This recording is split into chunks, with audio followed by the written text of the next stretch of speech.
Olá, Mia. Olá, Pedro. Bem-vindos ao podcast Inspiração para uma Vida Mágica. Hoje em formato perguntas aleatórias. Inspiraste-te? Inspirei-me na nossa última conversa, em que tu trouxeste 4 perguntas que tu chamaste de aleatórias, porque elas foram sobre temas diversos, aparentemente sem relação entre si. Não é? Embora as nossas perguntas são sempre de desenvolvimento pessoal. E, Sim, portanto, tem esse ponto em comum. Portanto, eu também escrevi 4 perguntas e trago-te 4 perguntas que também são aleatórias, porque elas são cada uma assim de uma área diferente e acho que nenhuma delas é particularmente embaraçosa, ok? Embora, como sempre, tu podes responder à pergunta tornando-a embaraçosa. Ok. E não posso fazer um pass? Não, claro que não podes fazer pass. Não, acho que não vais ter vontade de fazer um pass em nenhuma delas. Ok. E acho que são coisas sobre as quais eu gostava de saber a tua opinião. Está bem? Ok. Enquanto também partilhas a tua. Se aí chegarmos e souber tempo, eu também posso partilhar a minha opinião. E, portanto, isto pode se transformar mais numa conversa do que num questionário, claro. Certo, obrigada. Sim, antes de eu te começar a lançar as perguntas, Sim. aqui um aviso importante que eu tenho para fazer. Diz. Não sabes qual é? Não.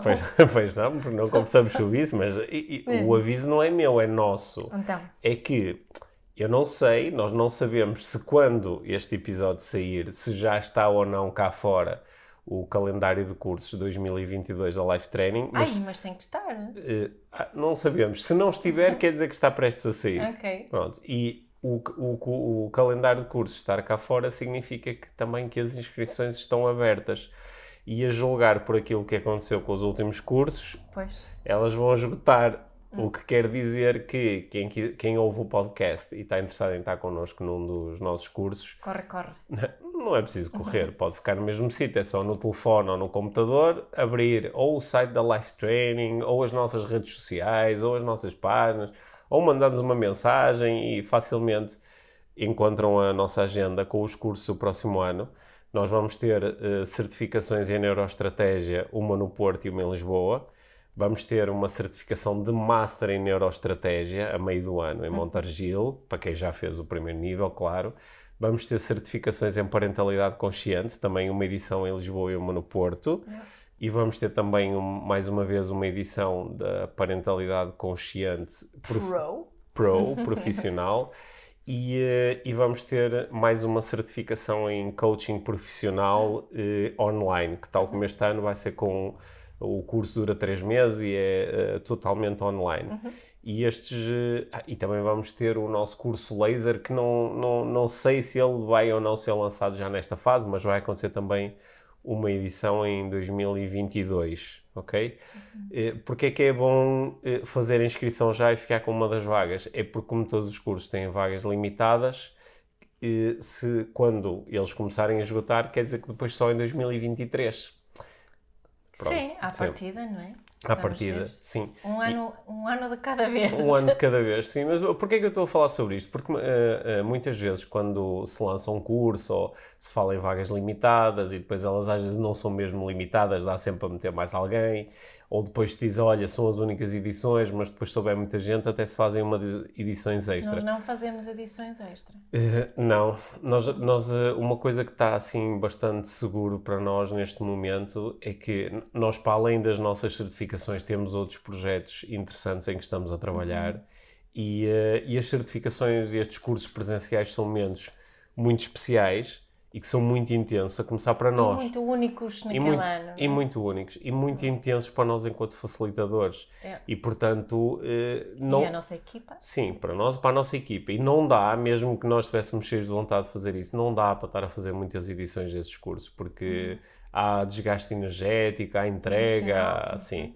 A magia acontece naqueles dias, naquelas datas, ok? Exato. Portanto, qualquer questão relacionada com isto, podem falar connosco, falar com a Ana da Life Training, falar com a nossa equipa e vemo-nos em 2022 num curso perto de ti, tá bem? Bom, agora, o mais perto de ti possível. O mais perto de ti possível, claro. Agora, Temos tido pessoas nos cursos este ano, tivemos tanta gente a viajar de outros países, do Brasil, da Suíça, da Alemanha, de França, pessoas a viajar propositadamente para estarem nos cursos dos E Açores, ficamos da muito Madeira, como felizes com isso. Estás pronta para as perguntas? Então, let's go! Let's go. Yeah. Então, primeira pergunta. Se pudesses mudar uma coisa na política, Sim. o que seria? Espera aí, sendo que há um sinal importante. Se pudesses mudar uma coisa na política portuguesa, Sim. o que seria? Eu ia responder na política portuguesa. Sim, porque pelo menos do que eu tenho observado na política sueca tem algumas práticas um pouco diferentes, não é? Sim, mas também há coisas para mudar. Mas vamos falar da política portuguesa. Só uma? Se pudesses mudar uma coisa. Imagina, porque, repara, este exercício é porreiro. Era os líderes políticos todos e as pessoas da política vinham ter contigo e diziam: olha, podes mudar uma coisa. Olha, Era uma grande oferta. Yeah. Uma coisa. Sabes o que eu mudava? A forma como falam. A forma como comunicam. Que há, no outro dia, acho que até falámos sobre isso. Que há assim uma forma, um tom de voz do político, uma forma que é assim muito. Tanto a melodia como o pitch, não é? Como é que se diz o pitch? É o tom? Principalmente aquela melodia de político. Estás-te a referir a quando se fala assim? Isso, e acompanhado de movimentos assim, para os portugueses. Há um ritmo, não é? E sim, isso. Sim. Eu mudava isso para uma comunicação autêntica. E nem estou a falar agora de tanto em formato de comunicação autêntica, porque há quem chama comunicação não violenta, às vezes comunicação autêntica, mas autêntica no sentido autêntico para aquela pessoa, falar como aquela pessoa, a sua maneira, a sua mensagem, com mais calma, com menos, não disso que para mim faz-me desligar e não ouvir, já não ouço o que estão a dizer. Portanto, era isso que eu mudava. Assim, a primeira coisa era esta forma. E claro que a forma podia também, quando posso mudar uma coisa, início, que é a forma, incluir também a construção da comunicação, não é? Sobre o que é que se fala ou não se fala, o facto de também queres mudar o conteúdo? Não, nem estava a falar do conteúdo, ainda estava está na forma. Ainda estava na forma, na forma da comunicação, incluindo também essa parte. No outro dia tive um insight grande sobre esta forma, porque eu ia no carro, ia a conduzir e tinha ouvido 2 ou 3 trechos de intervenções de políticos na rádio e em todos havia esta melodia, esta forma de falar. E eu lembro-me de estar a pensar para mim, não é possível que todas estas pessoas, estamos a falar de homens, mulheres, pessoas de idades diferentes, de partidos políticos que vêm de áreas muito diferentes, uns da esquerda, uns da direita. Não é possível que este foi o meu pensamento. Não é possível que todas estas pessoas, muitas delas extremamente inteligentes, que em relação à comunicação sejam idiotas. Isto foi o meu pensamento, ok? Dentro da minha cabeça eu posso ser o que me apetecer. Sim. Não é possível que sejam idiotas. Porquê? Se de repente tu me dizes assim, Pedro, olha, podes falar com este grupo de pessoas sobre desenvolvimento pessoal, e eu começo a dizer, desenvolvimento pessoal! As pessoas olhavam e diziam, este tipo é idiota, não é? Porquê é que isto funcionará? Porquê é que isto acontecerá nesta forma na política? E tive uma possível explicação que eu não sei, tem que ser alguém com mais conhecimento do que eu para explorar esta explicação. Mas eu estava a pensar, há muito tempo, antes de tu teres a possibilidade de usar microfones e instalações sonoras, quando tu fazias um discurso, tu tinhas que usar a tua voz, tinhas que projetar a tua voz para as pessoas te ouvirem, não é? E talvez, se de repente eu disser, olha, Mia, tens que falar para estas 200 pessoas dentro deste espaço, e não tens micro, tu provavelmente vais dar por ti a falar mais assim, talvez. Não é? Vais alterar a tua forma dita normal de falar, porque sentes que tens que projetar a voz. E eu estava aqui, a minha especulação será que isto ficou? Depois alguém pôs um micro à frente e disse, olha, sou ator político. já não precisa de gritar, mas agora eu estou habituado.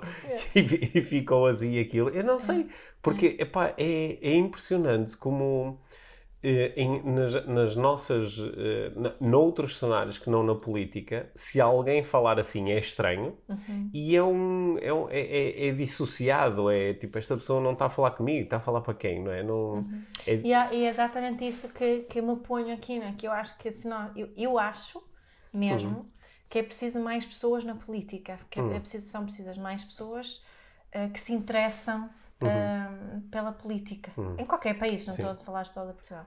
E acho que a política em si precisa de uma reforma, tal como, não é? Se precisamos de mais pessoas não sei, os alunos para terem mais interesse na escola, também são precisas reformas, mas é igual na política. E eu acho que é mesmo o sistema democrático, aquele sistema que nós temos que melhor parece funcionar neste momento, até houver outro. E sinto mesmo, e agora tenho que me pôr em causa também em relação a isso, claro, mas que são precisas mais pessoas interessadas no movimento político. E acredito que uma das formas de eu, pessoalmente, me interessar mais pela política, ouvir mais a política, envolver-me mais na política, seria outra forma de comunicar política. Sim. Daí eu ter escolhido essa mudança. Sim. Porque estou aqui a pensar que tu já falaste muitas vezes para muitas pessoas em simultâneo, centenas de pessoas, não é? Sim. Já estiveste no palco do Coliseu a falares para uma audiência inteira. Certo.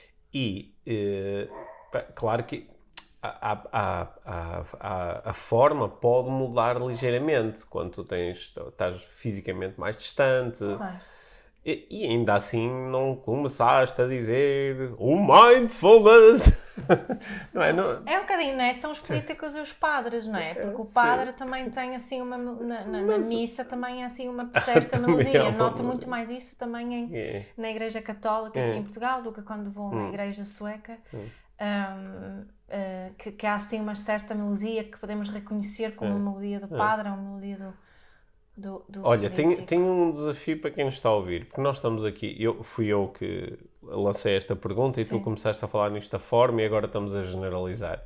E acho que podem nos enviar, fazer aqui comentários ou no nosso grupo do Telegram ou nas redes sociais, enviarem referências de políticos que vocês acham que são muito bons a comunicar de uma forma dita normal e que capta a atenção das pessoas sem ser com este, de repente, falar mais alto, ou gritar, ou começar a usar esta pontuação estranha. Ouvimos isso muitas vezes, que os políticos dizem sempre a mesma coisa, mas se calhar não dizem sempre a mesma coisa, mas dizem sempre da mesma forma. Sim, esta forma está muito bem. Sim, aliás, basta ouvir os debates na Assembleia da República, não é? Para, às vezes, ficar assim um bocado... Não consigo ficar a ver. Eu, para já, fico muito surpreendido com a quantidade de pessoas na Assembleia da República que leem as suas intervenções. Fico muito surpreendido, porque claro que quando vais fazer um discurso, preparas... Isso também propaga essa forma de falar. Claro, porque tu vais fazer um discurso, é normal tomares notas das coisas. Olha, quero falar sobre isto, isto e isto. Mas se isto é uma coisa realmente importante para ti, é um assunto que tu dominas, tu não precisas de escrever o discurso. Tu chegas lá e dizes o que tu achas sobre aquele assunto. Se calhar tens uns bullet points de coisas que, olha, quero-me lembrar de falar sobre isto. Ou às vezes queres fazer referências muito factuais, queres falar de números, ok, isso está escrito. Agora, escrever com vírgula isto, vírgula aquilo, é um bocado pateta. E a mim custa-me, como pessoa que se interessa pela comunicação em público, às vezes custa-me a perceber que existem no mercado consultores de comunicação política que ensinam a falar desta forma, não é? Que é um disparate. É um disparate. Mas devem ter, eu estou curiosa, porque deve haver uma intenção muito específica ou algum conhecimento que eu não tenho, que diz que é melhor falar assim para todos falarem assim. Eu acho que é uma cena cultural e é o medo de fazeres diferente. É o medo de chegares, falares de uma forma normal e depois dizerem as pessoas acham que tu não te identificam como um político. O que pode ser ótimo. O que pode ser ótimo. Eu acho que está para breve o aparecimento de mais pessoas a falarem normal e que consigam criar envolvimento na audiência. Não através desta forma, mas através da estrutura de comunicação que utilizam, não é? Porque é isso que nós, no fundo, ensinamos as pessoas a fazer quando querem comunicar melhor dentro de uma empresa, querem fazer uma palestra, querem fazer uma apresentação. É isso que nós ensinamos a fazer, é utilizar certas estruturas de comunicação para captar e manter a atenção da audiência. Não através desta forma, assim. Agora as pessoas devem ter ficado assustadas várias vezes com a tua voz de Não sei, um dia destes vou fazer uma palestra assim, a falar assim. E se calhar até fico surpreendido com o resultado. Sim, mas gostaste? Achas que é uma boa coisa para mudar essa minha proposta? Acho que é uma boa coisa para mudar. Não é? Ok, então segunda pergunta. Passaste na primeira pergunta. Obrigada. A segunda, tu há bocado, sem querer, quase que entravas lá, porque tem a ver com a escola. De acordo com a tua... Tu nunca andaste na escola em Portugal? Na escola pública, básica e obrigatória, não? Não, tu tiveste experiências como estante em Portugal. Na Faculdade de Letras do Porto e de Lisboa. Na Faculdade de Letras do Porto e de Lisboa.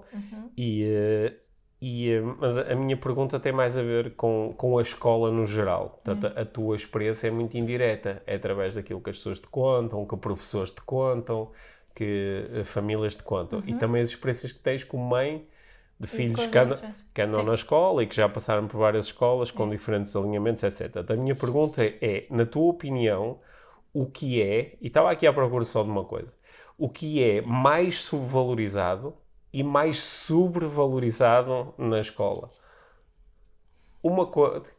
Se calhar o mais Olha, coisa que tu achas que é... Sim. Diz. Subvalorizado as competências das crianças, sobrevalorizado as competências dos professores. Ok.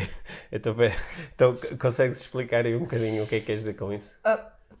As competências das crianças são subvalorizadas. Valorizadas. Sim, é valorizado a menos, certo? A menos, sim. Sim. Como assim? As competências deles assumirem a responsabilidade pelo seu ser, a sua vida, a competência deles assumirem responsabilidade pelas suas aprendizagens, as suas competências sociais, as suas competências não é?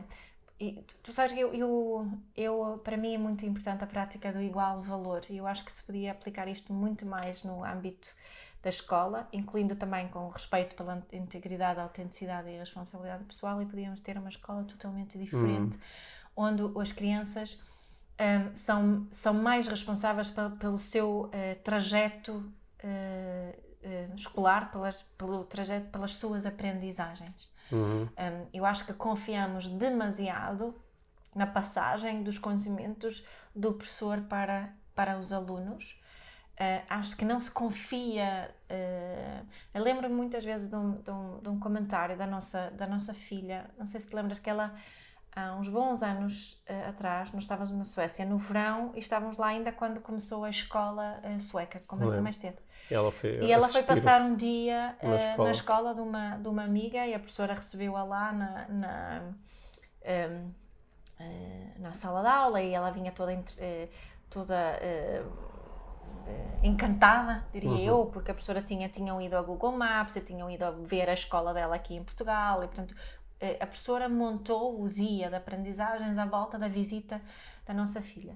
Mas isso não foi o que foi mais especial para ela, porque quando ela relatou estas coisas todas, mas depois começou-me a contar sobre o refeitório. E ela disse que no refeitório, à hora do almoço, havia um buffet. E que, mamãe, nós podíamos pôr a nossa comida sozinhos nos pratos, éramos nós a escolher. E depois contou mais umas coisas, disse, e eu perguntei, mas qual é para ti então, resumindo aqui, a principal diferença? E ela disse que é que lá confiam nas crianças. Isso foi assim essa principal diferença que ela relatou. Claro que há pedagogias, não é? Por exemplo, o MEM, o Movimento da Escola Moderna, onde a ideia é muito isso de responsabilidade, as crianças assumirem responsabilidade pelas suas aprendizagens, o seu planeamento e assim. Ainda há muito a desejar das escolas que eu conheço com esse tipo de aprendizagem, e podemos ter várias razões por detrás disso. Mas para mim é isso, subvalorizamos muitas competências das crianças. Isso não é só na escola, mas agora falaste na escola. E sobre valorizarmos as competências dos professores e dos adultos, só porque têm mais experiência ou só porque têm uma certa qualificação, damos um valor que eu acho que nem sempre faz sentido dar, porque só porque um professor sabe muito, nós sabemos todos isso, só porque alguém sabe muito, muito de um tema, não quer dizer que sabe ensinar sobre esse tema. Certo. Aliás, no outro dia assustei-me um bocadinho quando os nossos filhos estavam a queixar, no fundo, que os professores utilizam muito o PowerPoint nas aulas e que basicamente vários professores passam a aula a ler o texto que está nos PowerPoints. Para mim isso é grave. Então isto era como a pergunta anterior, eram os políticos a ler o discurso. Pois, exato, até me lembrei quando estavas a dizer se é uma área que tu dominas, estás em princípio à vontade a apresentá-la. Não faz sentido nenhum. Né? E eles imagino que têm boas intenções e acham que é mais fácil assim. Não sei, para mim não faz sentido nenhum o professor estar a ler PowerPoint para isso manda por e-mail e os miúdos leem, depois voltam só com as perguntas e têm uma aula de resolução de problemas, de esclarecimento de dúvidas, whatever. Mas resumindo, essa é as duas coisas. É engraçado porque as duas coisas que tu disseste, não é? Tu claro que aqui ao longo dos nossos episódios nos falas muito sobre o igual valor. Independentemente de tudo, independentemente da idade. Né? Nós temos todos um igual valor. E, portanto, tu foste aí pôr o subvalorizar as competências das crianças e sobrevalorizar as competências dos adultos, neste caso na escola, são de facto duas práticas que vão conduzir ao desigual valor. Não é? E portanto, se nós valorizássemos essas competências de igual forma, estaríamos em melhores condições para praticar o igual valor. Não é? Sempre que nós falamos na escola, eu lembro-me de muitos professores incríveis que existem por esse país fora, não é? E que nós já tivemos a oportunidade de conhecer alguns. Nós conhecemos muitos professores, alguns que eu às vezes fico emocionado com professores que às vezes fazem um esforço muito grande, até esforço financeiro, para conseguirem aprenderem mais, para além daquilo que lhes ensinaram. Educadoras de infância. É incrível. Pessoas que aprenderam na universidade. Normalmente essas pessoas não subvalorizam as competências das crianças. Não. E algumas destas pessoas até são incríveis e depois sofrem muito nas escolas porque são muito boas a entender que estas coisas que tu estavas a falar, não é? Que isto seria tudo tão mais fácil se as pessoas tivessem aqui uma visão diferente em relação a isto. Vai demorar tempo a mudar se é que alguma vez vai mudar. Eu também disse isso porque eu acho que eu podia ter dito outras coisas, como por exemplo que se dá demasiado valor à memorização de coisas que não fazem sentido. Só que acho que isso é uma consequência dessa e sobrevalorização. Certo. Eu às vezes noto que mesmo nos níveis de ensino em que eu estou envolvido, que são níveis mais de pós-graduação e nos nossos cursos de desenvolvimento pessoal, que seria mais equivalente a pós-graduações, porque a maior parte das pessoas, quando está a estudar connosco, já está nessa perspectiva de eu já me graduei e agora estou a ir para além de... mesmo aí nós às vezes ainda lidamos com os resquícios disto, das pessoas estarem às vezes elas próprias ainda... porque isto acaba por ser depois uma aculturação, não é? Que o aluno tem menos valor que o professor, não é? O aluno que quase que pede desculpa para às vezes dizer que não concorda totalmente ou que tem ali uma questão e se calhar é porque eu não percebi. Não é? Isto está muito presente. Ou professores muito novos que fazem questão de serem tratados de uma certa forma e dão muito valor ao título e ao trato por terceira pessoa e dão muito... Isso é também um exemplo desta sobrevalorização, não é? De repente isto é mais importante do que ter uma boa relação e que as crianças aprendam. Uma das coisas que eu noto como professor de pós-graduações é que ainda se continua a valorizar muito o material que o professor entrega ao aluno.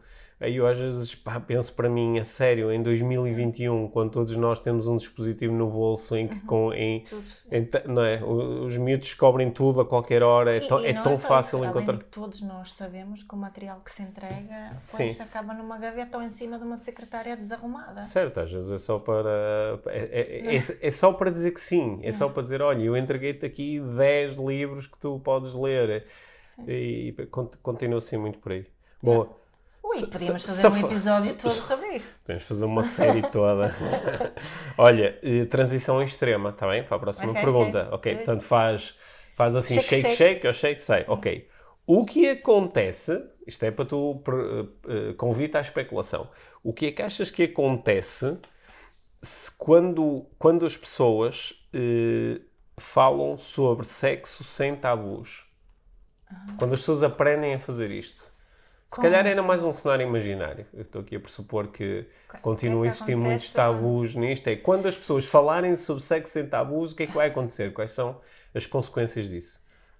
Eu acho que se vão sentir mais vistas, que se vão sentir mais compreendidas, que se vão sentir mais normais.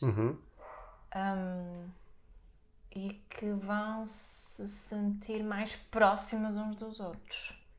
Assim, resumidamente. Isso acho que vai... Mas isso são tudo coisas ótimas. Sim.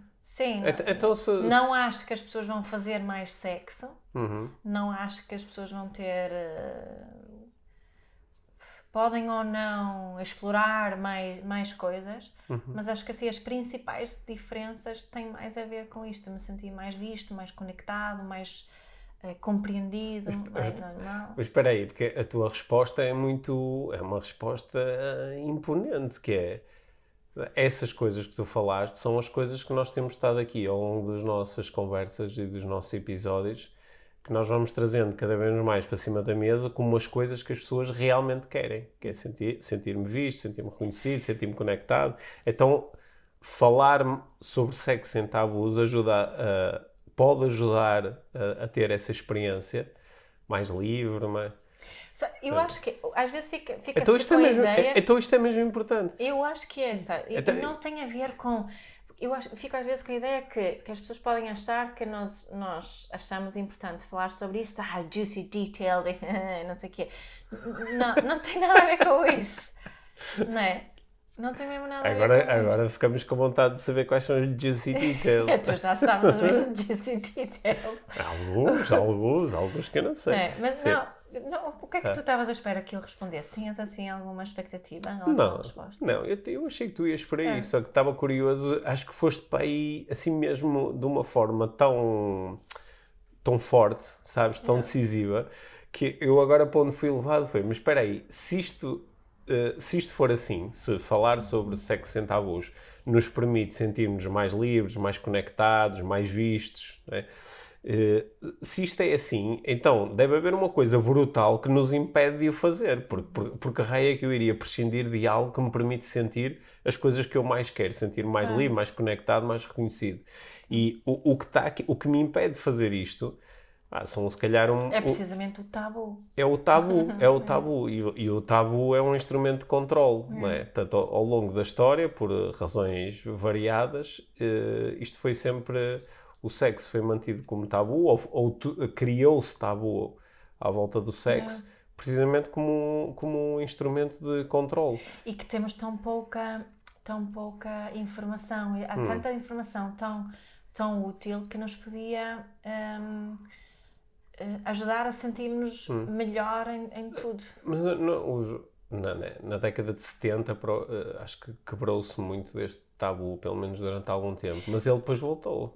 Não é só isso, há mesmo dentro da educação sexual, já agora vou recomendar um livro que eu estou quase a acabar de ouvir, que estou a ouvir em audiobook, que é o Come As You Are, da Emily Nagoski. Ela é uma sex educator americana. É acima de tudo sobre sexualidade feminina, mas é um livro muito fixe para homens também, porque ela também fala de homens, não é? Coisas como o tipo de desejo que nós temos, que existem, eu acho que eu já mencionei isso aqui no podcast, não é? Que existe um desejo responsivo e um desejo espontâneo, que o desejo não é necessariamente espontâneo. Só perceber isso, para muitos casais, pode ser super revelador, não é? Se eu percebo que é normal o desejo, eu só ter desejo em resposta à tua espontaneidade, eu vou-me sentir ok, não está nada de errado com isto de eu não sentir desejo espontaneamente. E tu também não vais sentir-te demasiado pushy, ou que tens desejo a mais, ou que não vais ficar chateado porque queres sempre tu iniciar, e por aí fora. É uma coisa tão simples sobre isso, ou a concordância ou não com o que acontece com os nossos genitais, não é? Que só porque... não é? Os homens sabem disso, que só porque não têm ereção numa situação sexual não quer dizer que não queiram fazer sexo. E também sabem o contrário, que só porque têm uma ereção não quer dizer que querem fazer sexo. Mesmo fazê-lo. E saber, por exemplo, que a vagina funciona da mesma forma, que pode ficar lubrificada ou não, e que não há necessariamente uma correspondência, essas pequenas informações... nós só vamos tê-las se conversarmos e se estudarmos um bocadinho e se partilharmos estes temas. E estas pequenas coisas, não é? Eu acho que este mundo... Atrapalha tanto a nossa vida sexual não sabermos essas coisas. Certo, e acho que muito da vida sexual e da sexualidade e sobre o sexo é muito transcontextual, não é? E por isso que há tanto a aprender sobre isso. Ou seja, quando tu levaste aqui a minha pergunta do sexo sem tabus para o falarmos falar sobre sexo sem tabus não é necessariamente, acho que já percebi a cena dos juicy details, não é necessariamente dizer, eu gosto que me façam isto, ou que me toquem desta forma, ou de estar com este tipo de pessoas. Não necessita de ser isso, não necessita de ser uma exposição sobre a minha vida íntima. Em minha vida íntima, esse é o meu desejo, ou eu faço isto com esta pessoa, ou com estas pessoas. Não necessita de ser isto, mas pode ser olha, tu aqui se calhar em 2 minutos falaste de 2 coisas sobre sexo que podem ter ajudado imenso alguém que nos está a ouvir e que de repente se pôs a pensar sobre isto. Sim, não é? Usem lubrificante. Sim. Que pode ser uma boa ajuda. Pode ser, sim, mas aquela questão de poder não haver correspondência ou poder destes estilos responsivo e espontâneo de poderem estar muito condicionados em cada um de nós e que, não é? E que são estilos diferentes. Sim.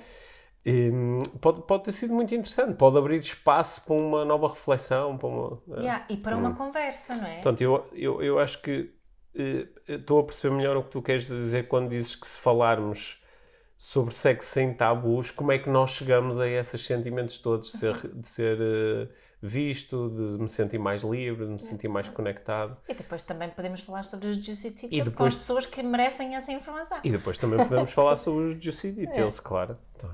Bom, acho isto bem importante. Acho que é uma das coisas que nós podemos trazer mais vezes aqui para o podcast, falar mais vezes sobre sexo sem tabus. Porque entre nós os dois, eu acho que nós cada vez mais falamos de sexo sem tabus. Aliás, neste momento nem diria que há assim nenhum tabu nas nossas conversas. E conversamos com muitas pessoas sobre este tema sem nenhum tipo de tabu. Né? E de facto essas conversas são interessantes, são educativas, às vezes também são excitantes. Né? Claro. E permitem sentir aquelas coisas todas de que estavas a falar. Exato.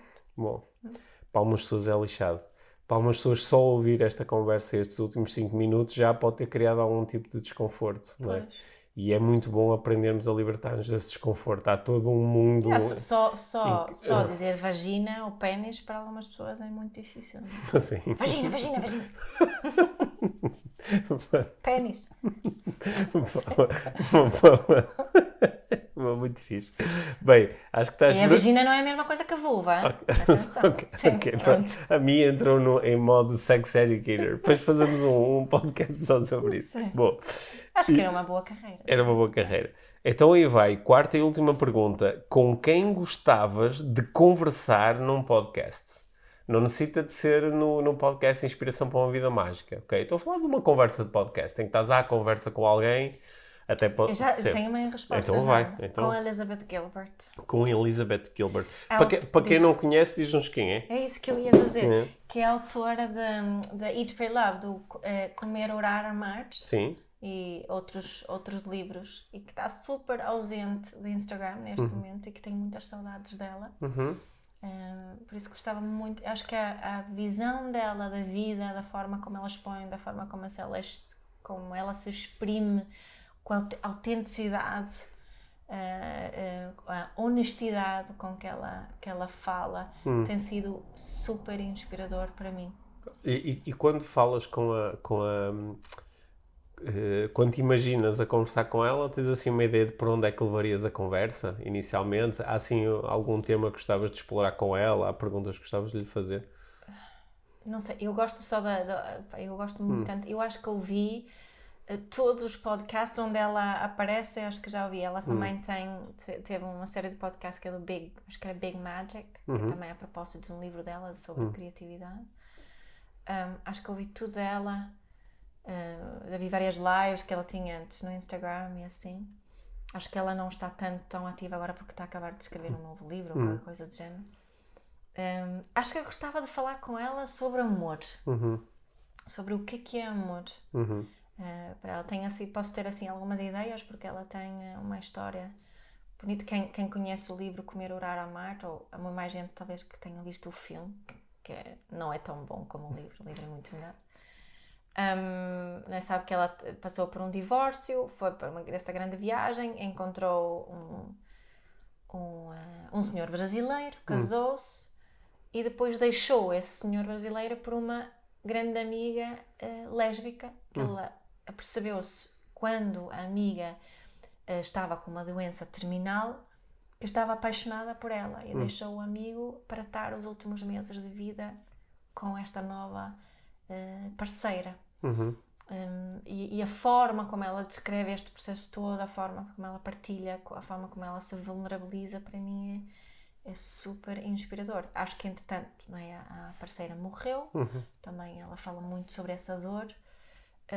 Entretanto, acho que ela também já teve outra relação com o homem outra vez, mas essa leveza que ela consegue trazer para temas muito difíceis e dolorosos, para mim, gostava de falar sobre isso. E o amor. Sim. Mais alguém, para além da Elizabeth Gilbert, há mais alguém em que penses quando pensas em ter uma conversa?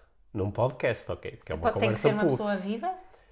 Bom, quer dizer, vai ser mais difícil transformar esse desejo em realidade, mas pode ser uma outra pessoa que, de facto, se conseguisses ter uma conversa... Bem, estamos a usar a imaginação, portanto, sim, pode ser qualquer pessoa. Sim. A pessoa que me vem assim à cabeça... Vem assim várias pessoas assim mais ligadas ao Advaita Vedanta, se calhar ele também morreu, o Ramesh Balsekar, que é um estudante, acho que ele era estudante do Nisargadatta, que também era um dos grandes nomes desta vertente filosófica de Advaita Vedanta. Acho que essa assim uma pessoa também, por alguma razão veio-me agora, há muito tempo que não penso nele. Ele escreveu um livro que se chama Let Life Flow, que nós temos por aí alguns. Estava à procura dele no outro dia, não encontrei. E sobre isso, sobre o fluir da vida, gostava de conversar com ele, se ele estivesse vivo. Bom. Tu? Com quem é que gostavas de falar num podcast? Acho que há muitas pessoas com quem eu gostava de ter conversas mesmo, não entrevistas. Não era bem uma questão de entrevistar, mas era uma questão... Mas tu disseste que eu ia entrevistar ou Não, conversar? era conversar, sim. Porque às vezes há pessoas que eu fico curioso para entrevistar. Gostava de fazer uma entrevista, gostava de fazer perguntas. Mas há outras pessoas com quem eu fico com vontade de conversar. Conversar, ou seja, poder partilhar uma opinião e conseguir ter da outra pessoa uma opinião sobre a minha opinião e ir por aí fora. Um diálogo assim que vá fluindo, não é? Eu acho que, obviamente, o Sam Harris, que é o podcaster que eu mais sigo e que eu gosto mesmo muito de ouvir e que é um pensador que se torna muito influente para mim. Eu ultimamente, como me tenho ligado mais, assim, de uma forma mais pública às questões do desporto, não é? E tenho estado a fazer, estamos a chegar ao final da primeira edição do curso de coaching no desporto e estou a preparar também uma série de conversas com pessoas do mundo do desporto e isso tem-me posto a pensar precisamente em com quem é que eu quero conversar. Porque há pessoas que são... podem ser desportistas muito impactantes, treinadores muito impactantes, mas eu quando me imagino a conversar com esta pessoa, não vai ser assim, a conversa não vai ser assim tão engraçada. E há outras pessoas que não, que tu imaginas, esta conversa podia ser fascinante. Mas aí se calhar não vou dizer nomes, porque essas são as pessoas que eu vou contactar nos próximos dias para mesmo para manter conversas e não quero revelar assim essas surpresas, no caso elas aceitarem. Boa. Mais ninguém? Sam Harris e mais não pensas em mais ninguém? Sim, olha, eu tive, foi uma oportunidade muito bonita, aquela que tive há, não sei, há um ano e meio, da Monja Cohen, foi uma bela oportunidade de conversar com alguém assim muito... Eu não pude. Foi uma boa oportunidade lá está, de conversar e essa conversa foi tão fixe, criou assim um impacto grande em mim e acho que também criou um impacto grande em muitas pessoas que ouviram a conversa, aliás. Eu ainda não encontrei alguém que me disse, eu já ouvi aquela conversa meia dúzia de vezes. E eu pensei que era a brincar, e a pessoa disse, não, mesmo a sério, eu ouvi mesmo meia dúzia de vezes, porque todas as vezes que ouço mais qualquer há coisa, há ali mais qualquer coisa que aparece ali, aquelas histórias, aquelas metáforas vão ganhando ali espaço, e há coisas que são de compreensão progressiva, nós vamos compreendendo cada vez um pouquinho melhor. Portanto, talvez haja um ou outro autor que encaixasse aí. Por exemplo, eu ultimamente tenho andado a ler e a seguir muito nas redes sociais o Adam Grant. Sim, eu também gostava de conversar com ele. Talvez fosse alguém... O Ray Dalio também, que teve assim... Sim. Adam Grant mais. Sim, há assim uns autores que eu acho que poderia ser interessante falar com eles, porque quando escrevem alguma coisa quase sempre desperta, quase sempre há ali desperta uma reflexão. Portanto, claro que imaginamos ao conversar com esta pessoa, provavelmente isto ia despertar muitas reflexões, que no fundo é isso que nós queremos. É por isso que às vezes há pessoas até muito conhecidas, mas eu imagino-me ao conversar com esta pessoa, eu não sei se ia despertar grandes reflexões, porque a pessoa na maior parte das vezes está a usar clichês, ou está a usar... Tem umas crenças que não são assim muito construídas, não? Isto sou eu aqui a julgar? Sim, a julgar e a avaliar aqui do meu ponto de vista. Portanto, acho que era mais isso que eu iria procurar. Sim. Boa. Bom, obrigado. Passaste. Passei. Passaste no teste, Mia. Com distinção? Com distinção, 4 em 4. Sim. E sabes que eu quando estava a preparar as perguntas ainda pensei, vou meter aqui uma no meio, assim, mesmo desconfortável. Então, qual era essa? Não, agora não posso contar. Estás a guardar para Estou a guardar. Que portei-me tão bem que agora se calhar vais para fazer. Sim, porque dava para fazer aqui umas perguntas diferentes. Eu acho que depois fazemos uma versão perguntas aleatórias versão hardcore. Jesus, não, quando digo hardcore é tipo perguntas que possam ser mais inesperadas e que possam suscitar... Eu tenho aqui umas ideias, eu não posso revelar já, mas vai ser fixe, vai ser divertido, ok? Vai ser divertido. Tá, mas deixamos isso mais para a frente. Okay. Porque nos próximos episódios nós temos tido aqui algumas boas ideias de temas que queremos trazer para as nossas conversas e vamos fazê-lo nas próximas semanas. Portanto, os próximos episódios não vão ser perguntas aleatórias, não? Sim. Para quem ouviu o episódio até ao final, lembre-se da parte inicial em que falamos dos cursos de Life Training para 2022, porque nós estamos mesmo entusiasmados com a possibilidade de rapidamente termos os cursos cheios e dizermos, ok, pronto, já conhecemos as nossas turmas para o ano todo. E lembre-se de screenshotar. Screenshot, isso é um verbo novo? É, um screenshot. Fazer um screenshot no Instagram, no Facebook e partilharem e taguem-nos. Adoro. Marquem-nos. Marquem-nos, isso. Tá bem. Obrigada, Pedro. Obrigado, Mia.